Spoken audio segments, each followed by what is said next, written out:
ഓരോ ദിവസവും ഏകദേശം 20,000 പ്രാവശ്യം നമ്മൾ ശ്വസിക്കാറുണ്ട്. എങ്ങനെയാണ് നമ്മൾ ശ്വസിക്കുന്നത്? ഈ ബ്രീത്തിങ് ഒന്ന് തകരാറിലായി കഴിഞ്ഞാൽ വെന്റിലേറ്റർ എന്ന് പറയുന്ന മെഷീനെ കുറിച്ച് നമ്മൾ കേട്ടിട്ടുണ്ടാവും. എപ്പോഴൊക്കെയാണ് ഒരാൾക്ക് വെന്റിലേറ്ററിന്റെ സഹായം കൊടുക്കേണ്ടി വരുന്നത്? വെന്റിലേറ്റർ കൊടുക്കുന്നതുകൊണ്ടുള്ള കൺസേൺസ് എന്തൊക്കെയാണ്? ഇതിനെക്കുറിച്ചാണ് നമ്മൾ ഇന്നത്തെ വീഡിയോ. എൻ്റെ പേര് Nishad Najeeb, northern state medical യൂണിവേഴ്സിറ്റിയിലെ മെഡിക്കൽ സ്റ്റുഡൻ്റ് ആണ്. വീഡിയോ മുഴുവനായിട്ട് കാണുക, ചാനൽ സബ്സ്ക്രൈബ് ചെയ്യുക. Welcome to Scalpellus. എങ്ങനെയാണ് വെന്റിലേറ്റർ വർക്ക് ചെയ്യുന്നതെന്ന് അറിയണമെങ്കിൽ ആദ്യം നമ്മൾ എങ്ങനെയാണ് ശ്വസിക്കുന്നതെന്ന് അറിയണം. നമ്മളെ ഹാർട്ടിനെ പോലെ സ്വന്തമായിട്ട് ഇമ്പൾസസ് ഉണ്ടാക്കി സ്വന്തമായിട്ട് ഇലക്ട്രിക്കൽ ആക്ടിവിറ്റി ഉണ്ടാക്കി വർക്ക് ചെയ്യാനുള്ള കഴിവ് നമ്മളെ ലങ്സിനില്ല. നമ്മൾ എങ്ങനെയാണോ ബ്രീത്ത് ചെയ്യുന്നതെന്ന് വെച്ച് കഴിഞ്ഞാൽ നമ്മളെ ബ്രെയിനിൻ്റെ സഹായത്തോടെയാണ്, ബ്രെയിനിലെ റെസ്പിറേറ്ററി സെൻറ്ററിൻ്റെ സഹായത്തോടുകൂടിയാണ്. എങ്ങനെയാണ് ശ്വസിക്കുന്നതെന്ന് അറിയാനായിട്ട് ഈ ഒരു വീഡിയോ കാണാം. നമ്മൾ എങ്ങനെയാണ് ശ്വസിക്കുന്നതെന്ന് വളരെ സിമ്പിൾ ആയിട്ടൊരു എക്സ്പെരിമെന്റിലൂടെ കാണിച്ചു തരാം. ഇത് നമ്മളെ നെഞ്ചും കൂടെ ആയിട്ട് കരുതുക. ഫ്രണ്ടിൽ ഈ ഫ്ലാറ്റ് ആയിട്ടുള്ള നമ്മളിങ്ങനെ തൊട്ട് വെക്കുമ്പോൾ ഫ്ലാറ്റ് ആയിട്ടുള്ള ബോണാണ് സ്റ്റേർണം എന്ന് പറയുന്നത്. ബാക്കിൽ നിന്നുണ്ട് നമ്മുടെ നട്ടലുണ്ട്. ഈ നട്ടലിനെയും ഫ്രണ്ടിലെ ചെസ്റ്റ് ബോണിനെയും കൂടെ കണക്ട് ചെയ്തുകൊണ്ട് റിബുകളുണ്ട്, വാരിയലുണ്ട്. വാരിയലിന്റെ ഇടയിൽ മസിൽ ഉണ്ട്. ഫ്ലോർ എന്ന് പറയുന്നതായിട്ട് ഡയഫ്രം എന്ന് പറയുന്ന ഒരു പാർട്ടുണ്ട്. ഈ ഡയഫ്രത്തിൽ മസിലുകളുണ്ട്. ഇതിനുള്ളിൽ ഈ ഒരു ബലൂണെ നമ്മളെ ലങ്സ് ആയിട്ട് കരുതുക. നമുക്ക് എപ്പോഴാണോ ശ്വസിക്കേണ്ടത് ബ്രെയിനിൽ നിന്നുള്ള മെസ്സേജസ് ഈ മസിലുകളിലേക്ക് ചെല്ലും. അതിന്റെ ഭാഗമായിട്ട് മസിലുകൾ ചുരുങ്ങും. നമ്മൾ ശ്വാസം ഉള്ളിലേക്ക് എടുക്കാൻ നേരം നമ്മൾ നെഞ്ചിന്റെ വിരിവ് കൂടുന്ന കണ്ടിട്ടില്ലേ? അത് ഈ മസിലുകൾ ചുരുങ്ങിയതിനു ശേഷം ഈ റിബുകളെ പിടിച്ച് പുറത്തേക്ക് വലിക്കുന്നതാണ്. അതിന്റെ ഒപ്പം തന്നെ ഈ ഡയഫ്രത്തിന്റെ മസിലുകൾ ഡയഫ്രത്തെ പിടിച്ച് താഴേക്ക് വലിക്കും. അതിന്റെ എല്ലാം കൂടെ ഭാഗമായിട്ട് ഉള്ളിലെ സ്പേസ് കൂടും, പ്രഷർ കുറയും. പുറത്തെ എയറിന് പ്രഷർ കൂടുതലാണ്. അപ്പൊ പ്രഷർ കൂടിയ എയർ പ്രഷർ കുറഞ്ഞ എയറിലേക്ക്, പ്രഷർ കുറഞ്ഞ ലങ്സിലേക്ക് വന്ന് ഫില്ല് ചെയ്യും. നോക്കൂ, ഞാൻ ഈ ഡയഫ്രത്തെ പിടിച്ച് താഴേക്ക് വലിക്കുകയാണ്. അപ്പൊ ഈ ബലൂൺ വീർത്തു. കാരണം എന്താണെന്ന് വെച്ച് കഴിഞ്ഞാൽ ഉള്ളിലെ വോളിയം കൂടി പ്രഷർ കുറഞ്ഞു. അപ്പൊ പുറത്തുള്ള പ്രഷർ കൂടിയ എയർ ഈ ബലൂണിലേക്ക് വന്ന് നിറഞ്ഞു. നമുക്ക് എപ്പോഴാണോ തിരിച്ച് ഉള്ളിലെ എയർ പുറത്തേക്ക് കളയേണ്ടത് ആ സമയത്ത് മസിലുകളെല്ലാം റിലാക്സ് ചെയ്ത് പഴയ സ്റ്റേറ്റിലേക്ക് പോകും.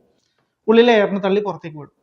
ഈ ഉള്ളിൽ കയറിയ എയറിനകത്ത് ഓക്സിജൻ ഉണ്ട്. ഈ ഓക്സിജൻ നമ്മളെ ബ്ലഡിലേക്ക് കലരും. ബ്ലഡിനകത്തുള്ള കാർബൺ ഡൈ ഓക്സൈഡ് ഈ എയറിനകത്തേക്ക് കലരും. അപ്പൊ ഇങ്ങനെയാണ് നമ്മൾ ശ്വസിക്കുന്നത്. അപ്പൊ നമ്മൾ എങ്ങനെയാണ് ശ്വസിക്കുന്നതെന്ന് മനസ്സിലായി. ഇനി വെന്റിലേറ്റർ എങ്ങനെയാണ് വർക്ക് ചെയ്യുന്നതെന്ന് വെച്ച് കഴിഞ്ഞാൽ വെന്റിലേറ്റർ ഒരു മെഷീനാണ്. കൃത്യമായ ഇന്റർവെൽസിൽ നമ്മളെ ലങ്സിലേക്ക് എയറിനെയും ഓക്സിജനെയൊക്കെ ഊതി നിറയ്ക്കാനും ഉള്ളിലെ എയറിനെ പുറത്തേക്ക് കളയാൻ പറ്റുന്ന ഒരു മെഷീൻ.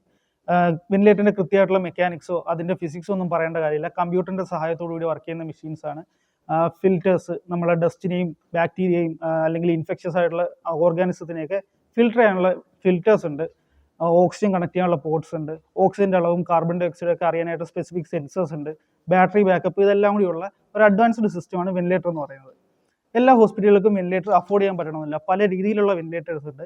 ഒരു ICU ഗ്രേഡ് വെന്റിലേറ്ററിന്റെ വില എന്ന് പറഞ്ഞാൽ ഏകദേശം 7 ലക്ഷം മുതൽ സ്പെസിഫിക്കേഷൻ അനുസരിച്ച് 20 ലക്ഷം, 50 ലക്ഷം, 60 ലക്ഷം രൂപയുടെ ഒക്കെ വെന്റിലേറ്റേഴ്സ് ഉണ്ട്. എന്തൊക്കെ കണ്ടീഷനിലാണ് ഒരാൾക്ക് വെന്റിലേറ്റർ സപ്പോർട്ട് കൊടുക്കേണ്ടി വരിക എന്ന് വെച്ച് കഴിഞ്ഞാൽ അയാളുടെ ബ്രീത്തിങ് ആവശ്യമായിട്ടുള്ള രീതിയിൽ നടക്കുന്നില്ല, അല്ലെങ്കിൽ ബ്രീത്തിങ് അബൌട്ട് ടു ഫെയിൽ, അല്ലെങ്കിൽ ബ്രീത്തിങ് ഫെയിൽ ആയ ആൾക്കാരിൽ ഇവരിലൊക്കെ നമ്മൾ വെന്റിലേറ്ററിന്റെ സഹായം കൊടുക്കേണ്ടി വരും. ഫോർ എക്സാമ്പിൾ, ബ്രെയിൻ എന്തെങ്കിലും ട്രോമ ഉണ്ടാകുന്ന ആൾക്കാർ, അല്ലെങ്കിൽ ബ്രെയിനിന് എന്തെങ്കിലും ഇഞ്ചറി ഉണ്ടാകുന്ന സമയത്ത് ബ്രെയിനിനുള്ള മെസ്സേജസ് നമ്മളെ മസിലിലേക്ക് എത്താതാവും. ഈ ഒരു കണ്ടീഷനിൽ നമുക്ക് ബ്രീത്ത് ചെയ്യാൻ കഴിയാതാവും. ആ ഒരു സമയത്ത് നമ്മൾ വെന്റിലേറ്ററിന്റെ സപ്പോർട്ട് കൊടുക്കേണ്ടി വരും. ഇനി എന്തെങ്കിലും സിവിയർ ആയിട്ടുള്ള ആസ്മ അറ്റാക്ക് ഉണ്ടാകുന്ന നേരത്ത്, അല്ലെങ്കിൽ അലർജിക് റിയാക്ഷൻ ഉണ്ടാക്കുന്ന നേരത്ത് എയർവേ ചുരുങ്ങാനുള്ള സാധ്യതയുണ്ട്. ഇങ്ങനെ എയർവേ ചുരുങ്ങിക്കഴിഞ്ഞാൽ ഇനഫ് ഓക്സിജൻ അല്ലെങ്കിൽ ഇനഫ് എയർ നമ്മുടെ ലങ്സിലേക്ക് എത്തില്ല. അപ്പോൾ വെന്റിലേറ്ററിന്റെ സഹായം കൊടുക്കുന്ന നേരത്ത് കൂടുതൽ എയറിനെ നമുക്ക് അതിലേക്ക് തള്ളിവിടാനായിട്ട് പറ്റും. മറ്റൊരു കണ്ടീഷൻ എന്ന് വെച്ചാൽ ഡ്രഗ് ഓവർഡോസ്, അല്ലെങ്കിൽ നമ്മൾ എന്തെങ്കിലും ടോക്സിൻസ് നമ്മൾ ഉള്ളിലേക്ക് ചെല്ലുകയാണെങ്കിൽ നമ്മളെ ബ്രെയിനിന്റെ റെസ്പിറേറ്ററി സെന്ററിനെ സപ്രസ് ചെയ്യാനുള്ള സാധ്യതയുണ്ട്. ഈ ഒരു കണ്ടീഷനിൽ നമ്മളെ ബ്രീത്തിങ് തകരാറിലാവും. നമുക്ക് വെന്റിലേറ്റർ സപ്പോർട്ട് കൊടുക്കേണ്ടി വരും. എന്തെങ്കിലും പാമ്പ് കടി വിഷബാധ ഏറ്റ് കഴിഞ്ഞാൽ നമ്മൾ ടോക്സിൻസ് ഉള്ളിലേക്ക് വന്നാൽ പാമ്പിന്റെ വിഷത്തിനകത്ത് ന്യൂറോ ടോക്സിൻസ്, മസ്കുലർ ടോക്സിൻസ് ഒക്കെ ഉണ്ട്. ഇത് നമ്മളെ ബ്രീത്തിങ്ങിന്റെ മസിൽസിനെ പാരലൈസ്ഡ് ആക്കാം, ബ്രെയിനെ സപ്രസ് ചെയ്യാം. ഈ കണ്ടീഷനിൽ നമ്മൾ വെന്റിലേറ്റർ സപ്പോർട്ട് കൊടുക്കേണ്ടി വരും. സർജറി ചെയ്യുന്ന സമയത്ത് നമ്മൾ ഇന്റൻഷനലി ഒരാളുടെ ബ്രെയിനിനെ നമ്മൾ ഉറക്കത്തിലേക്ക് തള്ളിവിടുകയാണ്. ഈ ഒരു കണ്ടീഷനിൽ നമ്മൾ ബ്രീത്തിങ് കൺട്രോൾ ചെയ്യേണ്ട ആവശ്യമുണ്ട്. മറ്റൊരു കണ്ടീഷൻ എന്ന് പറഞ്ഞാൽ സിവിയർ ആയിട്ടുള്ള ഇൻഫെക്ഷൻ, ന്യൂമോണിയ പോലുള്ള ഇൻഫെക്ഷൻസ് നടക്കാൻ നേരത്ത് നമ്മളെ ബ്രീത്തിങ്ങിന്റെ കപ്പാസിറ്റി കുറയും. ഈ ഒരു കണ്ടീഷനിൽ നമ്മൾ വെന്റിലേറ്റർ സപ്പോർട്ട് കൊടുക്കേണ്ടി വരും. ഇനി നമ്മൾ മനസ്സിലാക്കേണ്ട മെയിൻ ആയിട്ടുള്ള ഒരു കാര്യം എന്താണെന്ന് വെച്ച് കഴിഞ്ഞാൽ മിക്ക ആൾക്കാരുടെ ഒരു ചിന്ത ഉണ്ട്, വെന്റിലേറ്റർ സപ്പോർട്ട് കൊടുത്തു കഴിഞ്ഞാൽ അത് അയാളുടെ എൻഡ് ഓഫ് ലൈഫായി, ഇതിന് അപ്പുറത്തേക്ക് മറ്റൊരു ട്രീറ്റ്മെന്റ് ഇല്ല, അവസാനത്തെ ട്രീറ്റ്മെന്റ് ആണ്. ഒരിക്കലും അങ്ങനെയല്ല. നമ്മൾ വെന്റിലേറ്റർ സപ്പോർട്ട് കൊടുക്കുന്നത് എന്തിനാന്ന് വെച്ച് കഴിഞ്ഞാൽ നമ്മളെ ബോഡിയിലേക്ക് കൊടുക്കുന്ന ട്രീറ്റ്മെന്റ് വർക്ക് ചെയ്യാൻ, ബോഡിയിൽ ഉണ്ടായ ടോക്സിൻസിനെ റിമൂവ് ചെയ്യാൻ, ബോഡിക്ക് എന്തെങ്കിലും ഇഞ്ചറി പറ്റിയിട്ടുണ്ടെങ്കിൽ അതിൽ നിന്ന് റിക്കവർ ആവാനുള്ള സമയം ബൈ ചെയ്യലാണ് ഈ വെന്റിലേറ്ററിന്റെ സപ്പോർട്ട് കൊണ്ട് ചെയ്യുന്നത്. ഇനി നമ്മൾ വെന്റിലേറ്ററിന്റെ ഗുണങ്ങളും വെന്റിലേറ്ററിന്റെ ആവശ്യങ്ങളും ഒക്കെ പറഞ്ഞു. ഇനി വെന്റിലേറ്റർ കൊണ്ടുണ്ടാകുന്ന കൺസേൺസ് എന്തൊക്കെയാണെന്ന് കൂടി ചെറുതായിട്ടൊന്ന് പറയാം. നമ്മൾ വെന്റിലേറ്ററിലേക്ക് ഫീഡ് ചെയ്യുന്ന ഓക്സിജന്റെ പ്രഷർ, ഓക്സിജന്റെ വോളിയം ഇതൊക്കെ ഒരുപാട് ഹൈ ആണെങ്കിൽ വെന്റിലേറ്റർ നമ്മളെ ലങ്സ് ഓവറായിട്ട് ഇൻഫ്ലേറ്റഡ് ആവാനും ലങ്സിന് ട്രോമ ഉണ്ടാവാനുള്ള സാധ്യതയുണ്ട്. മറ്റൊരു പ്രശ്നം എന്താണെന്ന് വെച്ച് കഴിഞ്ഞാൽ ഈ ഓക്സിജൻ കപ്പാസിറ്റി അല്ലെ ഓക്സിജൻ നമ്മൾ ഹൈ കോൺസെൻട്രേഷനിൽ കുറേ നാൾ കൊടുക്കാൻ നേരത്ത് ലങ്സിൻ്റെ ഓക്സിജൻ അബ്സോർബിങ് കപ്പാസിറ്റി കുറയാനുള്ള സാധ്യതയുണ്ട്. മറ്റൊരു പ്രശ്നം എന്താണെന്ന് വെച്ച് കഴിഞ്ഞാൽ നമ്മൾ നോർമലി ബ്രീത്ത് ചെയ്യാൻ നേരത്ത് ബോഡി തന്നെ ഇൻഫെക്ഷനെ കൺട്രോൾ ചെയ്യാനും ഡസ്റ്റിനെയൊക്കെ റിമൂവ് ചെയ്യാനുള്ള ഫിൽറ്റേഴ്സ് ഒക്കെ ഉണ്ട്. പക്ഷേ നമ്മൾ ഈ ഒരു വെന്റിലേറ്റർ സപ്പോർട്ടിലേക്ക് അയാളെ കിടത്താൻ നേരത്ത് ഇതിനെയൊക്കെ നമ്മൾ ബൈപ്പാസ് ചെയ്തുകൊണ്ടാണ് ഈ വർക്ക് ചെയ്യുന്നത്. അപ്പോൾ എന്താ സംഭവിക്കുന്നത് വെച്ചാൽ വെന്റിലേറ്റർ അസോസിയേറ്റഡ് ആയിട്ടുള്ള ലങ് ഇൻഫെക്ഷൻസ് ഉണ്ടാവാനും വെന്റിലേറ്റർ അസോസിയേറ്റ് ന്യൂമോണിയ പോലുള്ള കണ്ടീഷൻസ് ഉണ്ടാവാനുള്ള സാധ്യതയുണ്ട്. ഇനി മറ്റൊരു പ്രശ്നം എന്താണെന്ന് വെച്ച് കഴിഞ്ഞാൽ ചില സമയത്ത് പേഷ്യൻസ് വരുന്ന ഒരുപാട് വൈകിട്ടായിരിക്കും. ഒരുപാട് ലോ ഓക്സിജൻ സാച്ചുറേഷനിൽ അയാൾ ഒരുപാട് വർക്ക് ചെയ്തിട്ടുണ്ട്, അയാളുടെ ബ്രെയിൻ സഫർ ചെയ്തിട്ടുണ്ടാവും. അപ്പോൾ സംഭവിക്കുന്നത് എന്താ വെച്ച് കഴിഞ്ഞാൽ ബ്രെയിൻ വളരെ സെൻസിറ്റീവ് ടു ഓക്സിജൻ ആണ്.